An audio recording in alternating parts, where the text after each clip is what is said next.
of playing drums in the rock band. Jeff did not believe in the killing and the hatred that was tearing apart this country in Vietnam, so he protested the war. And for that, he was shot. Sandy Lee Scheuer. Sandy was a 21-year-old junior from Youngstown, Ohio. She came to Kent opposing the Vietnam War, but felt that she could best help the world by concentrating on her studies in speech and hearing disorders. Loved by all who knew her, Sandy was shot while walking to her 1 o'clock class on May 4th. She had paused in the parking lot that day to check on the safety of some of her friends.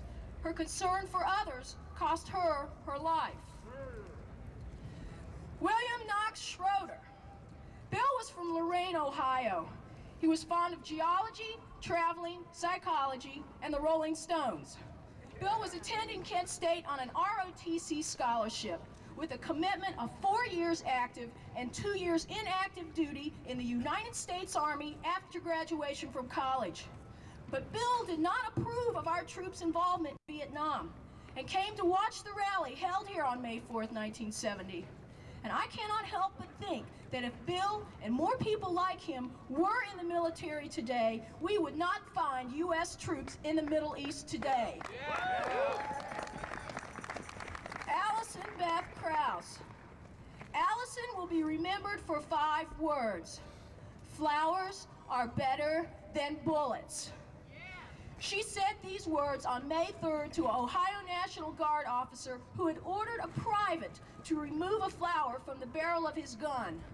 The beautiful flower of Allison would die the next day in a parking lot. These 4 people and 9 others and their fellow Kent State students are to this very day, 21 years later, being blamed by some students on this campus for ruining the reputation of Kent State University.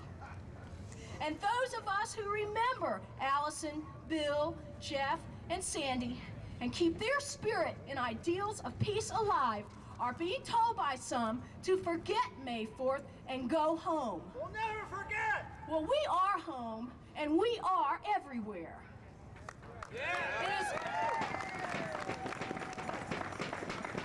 It is obvious to me that these pro-war students do not know the history of the May 4th tragedy, and I seriously doubt they understand the history and the tactics of the U.S. government and its use of the military. It both angers me and frightens me that these students feel that they must hold a pro-war rally to destroy the spirit and the memory of Allison, Bill, Jeff, and Sandy. 21 years later, there are still 4 families asking themselves, why? Why was my child shot? The sorrow and the emptiness are still there. The absence of a son-in-law, a daughter-in-law, and grandchildren are a constant reminder of the loss of their child in their life. Now try to imagine that sorrow magnified by the tens of thousands. Do we really want this again? The emptiness left from the Vietnam War is still here, and there are still mothers, fathers, brothers, sisters, and children still asking why. Why did it happen? Well, let us not put ourselves in the position to try to have to answer that question again 20 years from now. I urge you to keep standing strong and saying no to unneedless death. I invite you to join us here on Saturday, May 4th, 1991, to commemorate the tragedy of 1970 in hopes to prevent it from happening again. Long live the spirit of Kent and Jackson State! Long live the spirit!